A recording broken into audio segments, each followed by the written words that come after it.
Hey there, welcome back to another video. This time around, it is my review of the 1988 horror comedy classic, Beetlejuice. Now, Beetlejuice, in my opinion, is one of those films that captured lightning in a bottle. This is an unquestionably unique film, and there really isn't another film like it. There have been attempts to try to do films in the vein of Beetlejuice, but they haven't even come close, including the sequel. Beetlejuice is also one of my personal favorite films. I grew up watching this movie. I used to watch this all the time on VHS. In fact, the VHS that I watched it on wasn't even actually an official VHS tape. I watched it on a bootleg, basically. My mom recorded the film off of cable, and I watched that tape so much that it got worn out.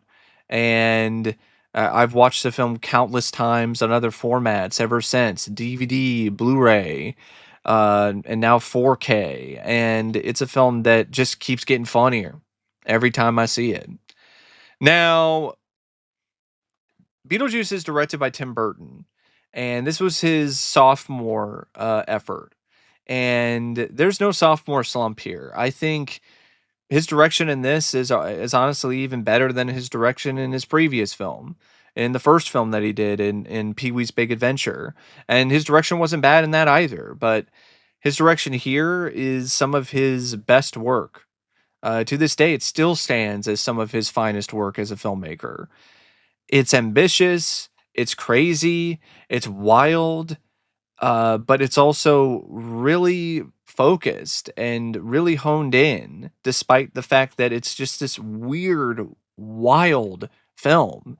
And it features equally as weird and wild filmmaking. The movie has a lot of different kind of camera angles and different camera techniques that are utilized throughout it, and they're not in a way that's wonky or too off kilter. Easily could be, considering the tone of the film and the overall vibe of it and the feel of the movie. It could easily be something where Burton's madcap lunacy just completely goes off the rails, but that's not what happens here. It's still measured, and it really does show when it comes to his direction. It's dynamic and it's strong and it's full of this just manic, crazy energy, and to the point where it honestly looks like a action cartoon more often than not. But it never really gets to the point, though, where it's too much. And I think that's because Burton, I think maybe he realized that. He realized, okay, I got to be a little restrained at times. I can't be so wild and crazy all the time. To be a little bit restrained in some moments where, there's not some supernatural happenings going on. But when things need to really get wild, I'm going to go wild. And I love that about the direction in this movie. It does not hold back when it comes to these scenes with Beetlejuice or with the Maitlands or the sequences in the Netherworld. And I just love the way that he utilizes lighting as well. I love the usage of lighting in this movie with the greens and the reds and all the other technicolor stuff that he utilizes for this film. I love how he shoots the practical effects. I love how he just honestly embraces the low budget that he had to work with in terms of the effects, and it's like, yeah, you know what? The sandworms look kind of fake. So does some of this other stuff. That's a part of it. It's supposed to look that way. It's supposed to have this very surreal look to it. So I'm just gonna go and utilize that to its fullest, and it just makes the film look great, and it makes the effects that, yeah, you could look at it being a bit cheap, but it makes it into something that's charming instead of being a distraction or something that's a detriment to the production.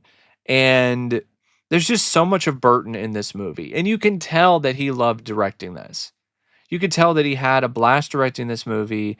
It shows in every frame, and his underrated comedic sensibilities are also showcased in his direction.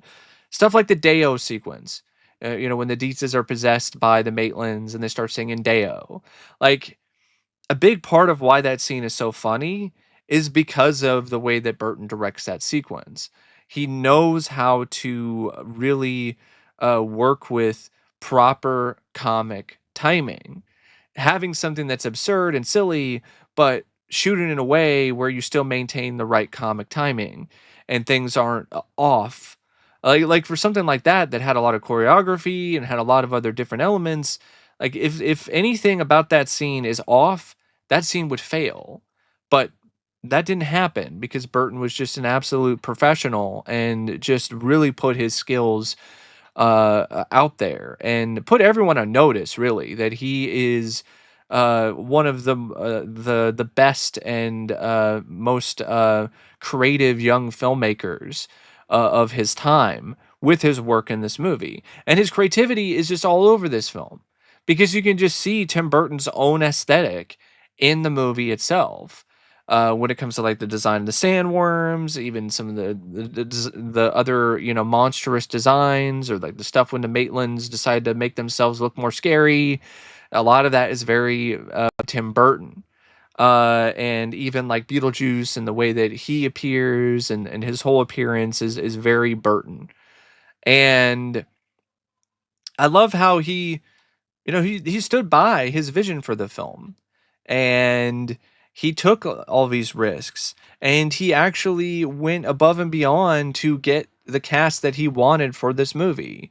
When things fell through and he wasn't able to get someone like Sammy Davis Jr. to play Beetlejuice, he really liked Michael Keaton, and he wanted Michael Keaton to be in the movie. But Michael Keaton initially didn't want to do the film. He thought it was too weird, too out there for him.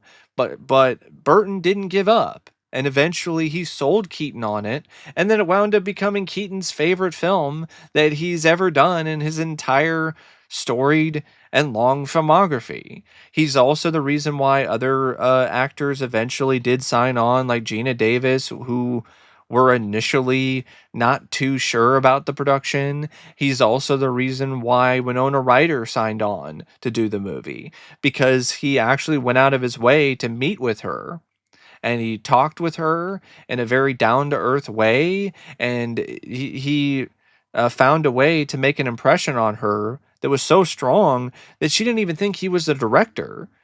She just thought he was just some art director guy who's working on the movie. And then she finds out that no, it's actually the director of the film.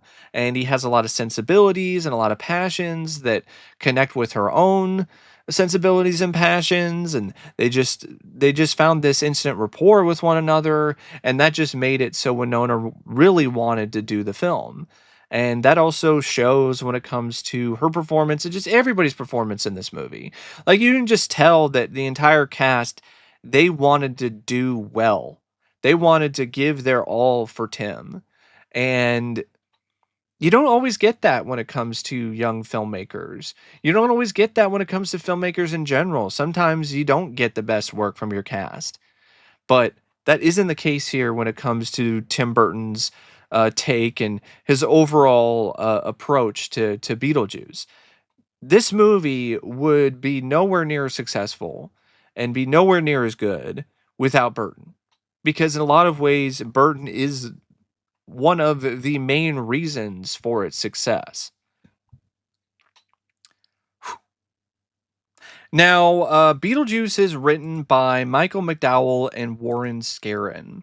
And the original draft of Beetlejuice is actually quite different from the final shooting script. The original draft of Beetlejuice was a lot darker in its tone. It's a lot more horror focused, has a lot heavier horror elements that are present in it. For instance, the Maitland's death is a lot more gruesome and gory. Uh, Beetlejuice himself is a lot more violent and less mischievous and a prankster. And instead, he's actually killing people. So there's a lot of elements of the original draft that are present in the final shooting script, like significant plot elements. But there's a lot of things about it, though, that are very different and would have made for a very different film. Now, understandably, the studio, who had bought the script, they were like, "Yeah, that's too dark. That's too edgy. So we need to soften the edges for, a wider audience. And so that's why Warren Scarron was brought in. And he softened the edges, added some things, took some things out. He even added some stuff like an actual pretty significant backstory for Beetlejuice, where he explains how he died and how he wound up working for Juno and how he got fired and why he's a freelance bioexorcist. But that was ultimately cut out. And the combined visions of Scarron and Michael McDowell are pretty much what you got for the final shooting script, but there was a lot of stuff that was still improvised on the fly when it comes to this movie. There's a lot of stuff about Beetlejuice that was thought up of while they're shooting, different creative concepts, different ideas. There's even lines of dialogue and other stuff that was just completely, totally improvised. And the script, in a lot of ways, it really does provide a lot of opportunities for that. And I think that was intentional. I think this screenplay is something where it's a lot of ideas, there's a lot of concepts, and it's very unique and weird and wild and wonderful. But I think there are moments where the writers are like, we don't know quite how to put everything all together. So we're just going to have these ideas and these concepts, and we're just going to leave a lot of openings for different people creatively to fill in the blanks or kind of make these moments and these sequences their own.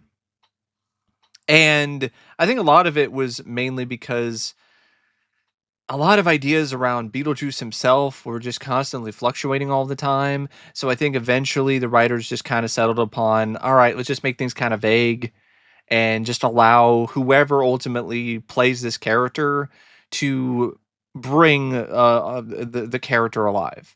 We're not going to do that. We're going to let whoever plays this character or whoever winds up directing the movie handle all of this. And that's why when Burton got involved, there was a lot of stuff involving, the African American, Middle Eastern or foreigner kind of stuff, and that's what Burton wanted to bring to it. But eventually, Burton was like, I don't, maybe this isn't right. And I think when Sammy Davis Jr. Dropped out and wasn't going to play Beetlejuice, and then everything just ultimately changed. I think definitely for the better. I don't think this film would be anywhere near as good if you had a different Beetlejuice. The Beetlejuice that you get in the movie is a big reason why the film is such a big hit. But Beetlejuice himself is used sparingly. And I think that's a brilliant and really underrated aspect of this script. Beetlejuice is only in it for maybe 14 minutes out of the entire movie. He doesn't even actually show up until 45 minutes in the movie. You get an idea. He's definitely there.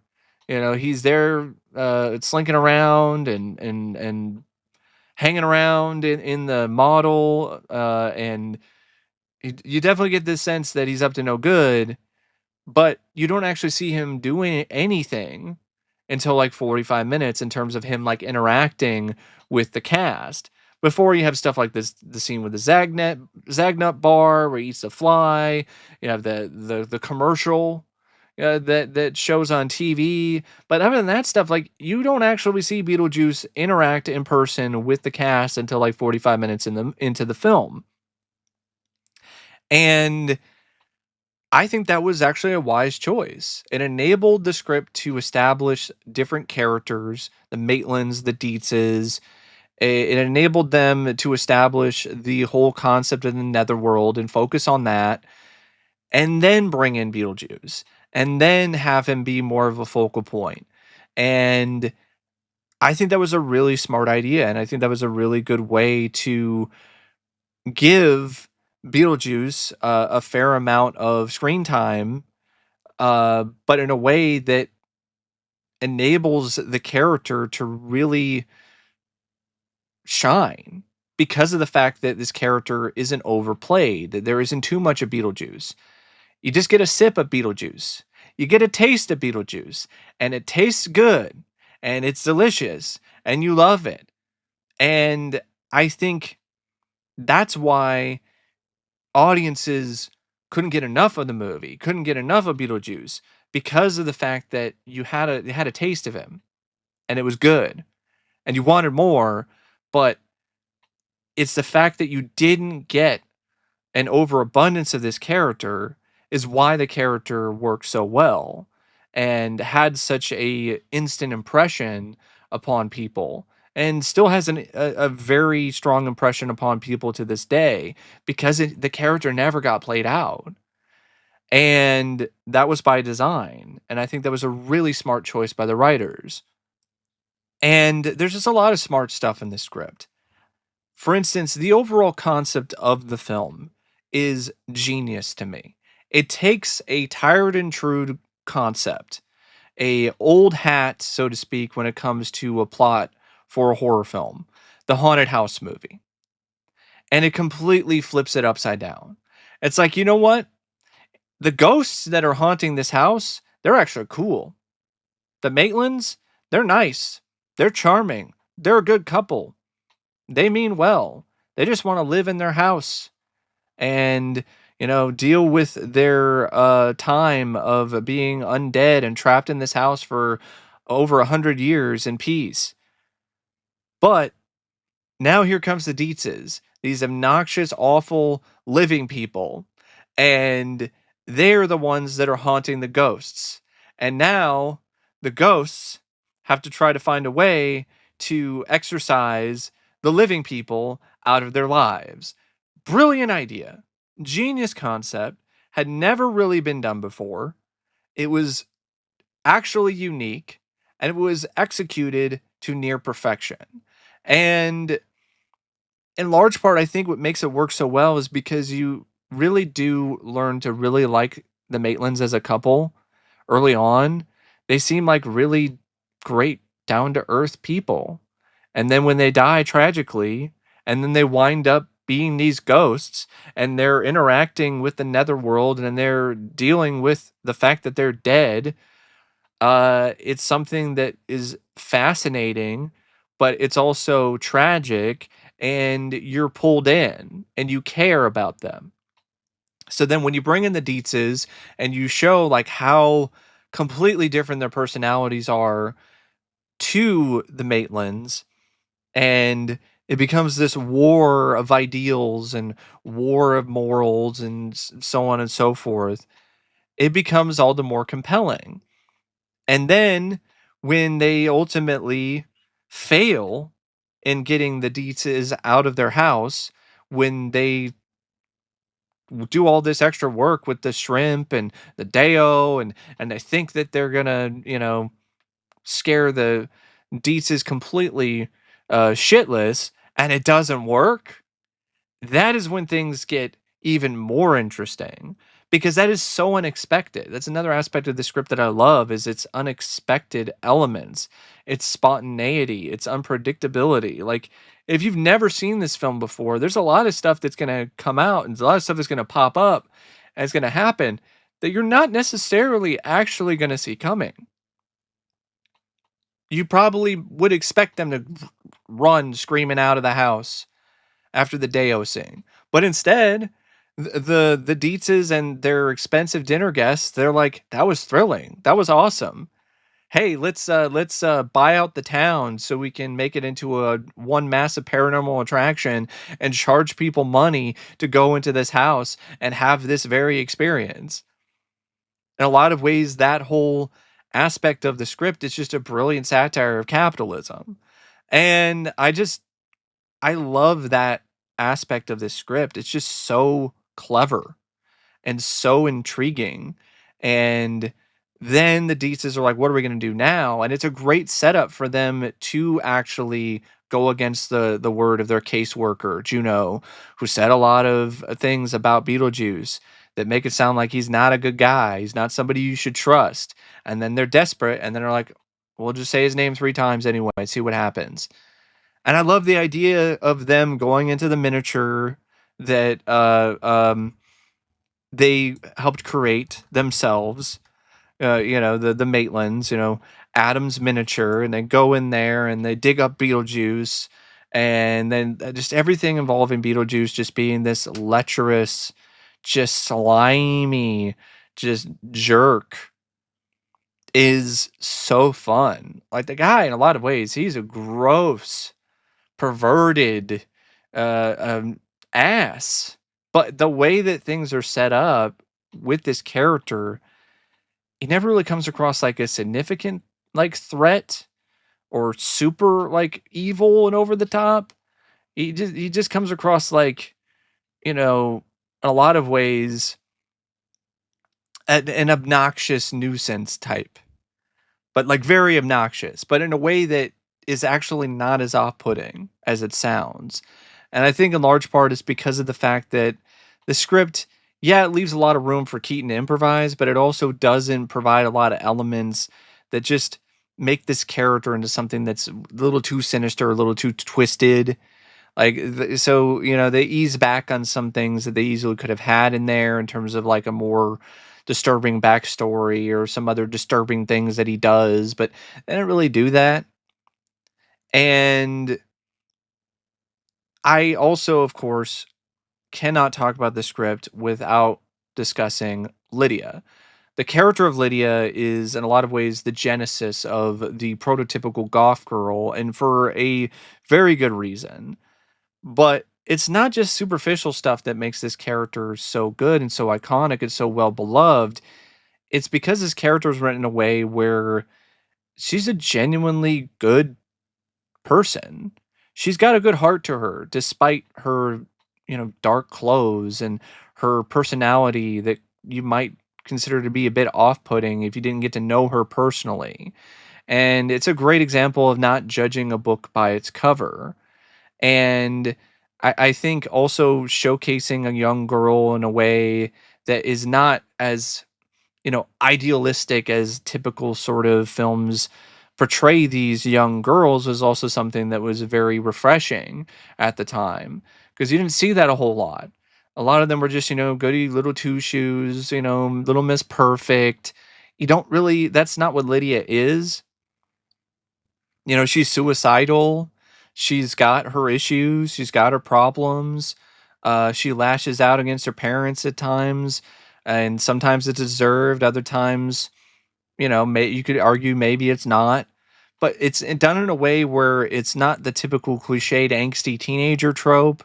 Like, there's a lot of things about this character that just stand out in a multitude of different ways, and the character is given a lot of lines and a lot of moments to really make a significant impression and impact on the audience. And so it's a really, great role, and it's a great character. She has a really good arc as well. And it's just a film that features so much inventiveness as well when it comes to the screenplay. I'm a huge fan of dark comedy, and the various different dead people throughout this movie still crack me up to this day. When you just see all the different sight gags and all the different people who died different horrific deaths and different horrible ways, and you're thinking like, why is this funny?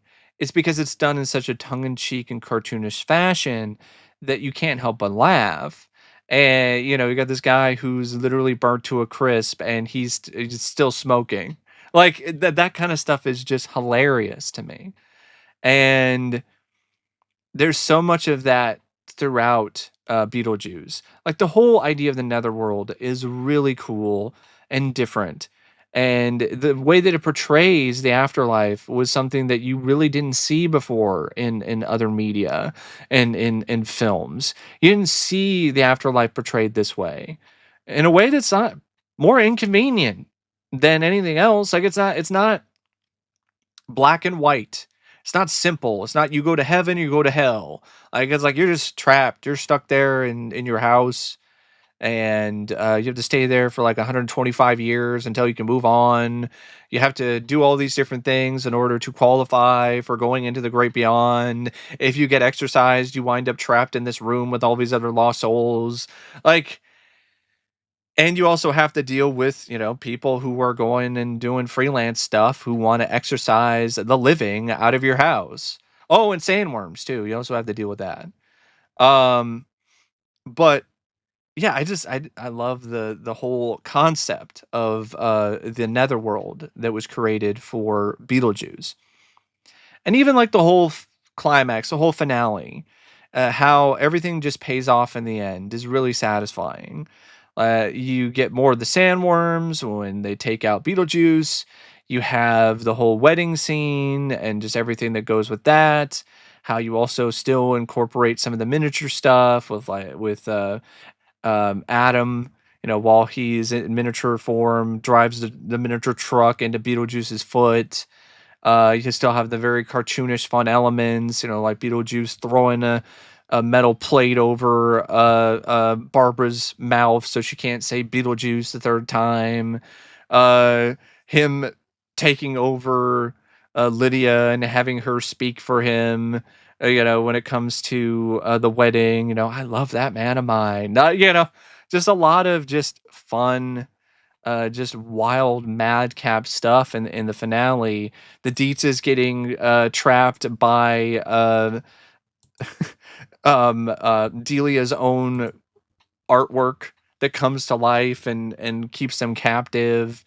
And even also, stealing the handbook for the recently deceased and reading the passage to bring Adam and Barbara back to life, and they get brought back to life in their wedding dresses, but then they're dying all over again. Like that whole aspect of the script I thought was really clever too. That the ghosts, they found a way to make some genuine tension with ghosts where the ghosts could die again. I like that. I thought that was a good touch. Um but yeah, there's just so much about this script that I love. I mean, every scene with Beetlejuice is just a gem, and I really like the characters and the Maitlands. They're so sweet. They're so charming. They just are a really nice couple and really nice people. And even the ending, like I like the ending a lot. Not just because you got the shake Sonora, and not just because of that, but also because of the fact that it's a happy ending where the Dietzes, they find a way to coexist peacefully with the Maitlands in their house. Actually allowed the Maitlands to redecorate the house to what they want it to look like, and they just, deal with it. And Charles can focus on his bird watching and relax, and Delia can focus on her art, and the Maitlands can raise Lydia because they aren't really the best parents and they don't really want to raise her anyway. So it's a ending that works for everybody. The Beetlejuice got eaten by the sandworm, and everything seems like it's fine. Lydia's responding well to the parenting of the Maitlands, doing well in school, seems in a much happier place, and you don't always get that kind of ending for these kind of movies. So that was also something that was a nice surprise. So yeah, Beetlejuice is just one of those movies where the script is, in a lot of ways, just so smart, and the characters are just so well done. I mean, even supporting characters like Otho. Like Otho is just a small character, but the way that character is written and the way that it's performed is just really memorable, and just a lot of fun, and just adds another interesting, different sort of antagonist into the situation. Like this is one of those screenplays where you have multiple antagonists and it doesn't seem like it's too overstuffed or too much going on. So you have Beetlejuice, you have Otho, and you have a lot of that stuff going on in the Dietzes, but it never really gets to the point where you feel like, oh, one of these characters is too much of a focus over the other. You don't really get to that point. So it just feels like these antagonists just kind of, fit together fairly well. But yeah, it's just a great script. It really is. Now, as good as the script for Beetlejuice is, I mean, this film definitely would not be as fun, as instantly iconic, and as incredible as it is without the right cast. And this has one of the best casts you could ever ask for out of this kind of film. Michael Keaton as Beetlejuice, he steals the show in every scene that he's in. I mean, when he says it's showtime, you buy it. Like it doesn't come across like it's a lie. And Keaton is just at his most unhinged and it's just so funny. He's so funny in this. And Keaton to me is just a great actor. And he has continued to this day to say openly that this is his favorite role that he's ever done and his favorite film that he's ever done. And you can get it. You can definitely see why, because I mean, how can you not love playing this character? This is just an excuse as an actor to just go hog wild, and actors love that. And he's just able to just improvise and just do whatever comes off the top of his head and just create this character. He had some inkling of who the character is going to be from Tim Burton, but he just got some wardrobe and got the makeup on and just made up a voice and then just rolled with it, and then it turned into like one of the most iconic and memorable film roles of his career. And it's just such a great joy to watch Michael Keaton play this character. Nice fucking model. Like he's just so good in it. I'm the ghost of the most, babe. Uh Alec Baldwin and Geena Davis, they are equally as excellent as the Maitlands. The two of them have really good chemistry. They definitely do come across as a genuinely charming and heartwarming couple. And I just love the two of them together. They're like one of my favorite cinematic couples, to be honest, is the Maitlands. These actors just work so well off of one another. Jeffrey Jones, he's a scumbag in real life, but he plays the character well of Charles Dietz, who is a guy who's so focused on superficial things that he just ignores his daughter and just wants to bird watch and relax and doesn't really care about anything else. It's a good choice. He's in a lot of ways he's an ass, and Jeffrey Jones is an asshole. So it's actually some pretty good casting. Catherine O'Hara I love from SCTV and this film. Like this is one of her best roles. She cracks me up in this movie just because of just how over the top her character is. Her emotions are just ridiculous, and that's the reason why it's just so funny, because she just takes the emotions that Lydia's mom has, Delia, and just pushes them to 11, and it just makes this performance just so fun to watch. And of course, you got Lydia herself, Winona Ryder, in a role that she was born to play, and in definitely one of her best roles of her career. Just so likable and engaging and charismatic, despite her playing this character who's strange and unusual, could easily be off-putting, but that's not what happens here. This character isn't somebody that makes you sick to your stomach. It's just gross and weird. Like she's into stuff that's dark and unusual, but she's still a normal girl. And Winona really does bring those traits to that performance. And, the rest of the supporting cast is good too. I mean, Sylvia Sidney is Juno, Robert Goulet is Maxie, Dick Cavett is Bernard, Glenn Shadix as Otto. Love Glenn Shadix in this. He's hilarious in pretty much every scene that he's in this movie. So yeah, just overall like a really strong cast. And things could have been very different. Like the casting was very weird in my opinion. Would have potentially worked because it's a weird movie. But I mean, Sammy Davis Jr. as Beetlejuice, I don't know about that. Dudley Moore was at one point considered to play the character. Maybe, but I'm still not too sure about that. You had some other people auditioning for Lydia, like Sarah Jessica Parker, Brooke Shields, Molly Ringwald, Jennifer Connelly. I know Alyssa Milano was the runner up, but she ultimately did not get that role. It went to Winona Ryder. And Jellica Houston was actually cast as Delia, and that would have worked. I mean, look at her in the Addams Family movies, but she got sick, so she wasn't able to do it. So then they wound up getting Catherine O'Hara on board. The cast is great, but a lot of the other technical elements of the movie are also tremendous. The cinematography by Thomas E. Ackerman, I love Burton's direction, but I also love the cinematography of this film. I mean, look no further than the way that the miniature is shot in the opening credits, and just the way the town is shot throughout the movie and the various netherworld sequences. It's just a really well shot, well produced, and just a great looking movie visually. And the editing by Jane Curson really is a great match to Burton's lunacy and his wild cinematic energy that he brings to the movie. In a lot of ways, Beetlejuice is as cartoonish and as fun and as just animated as it is because of the editing by Curson. And you can't talk about Beetlejuice without talking about the production design by Bo Welch.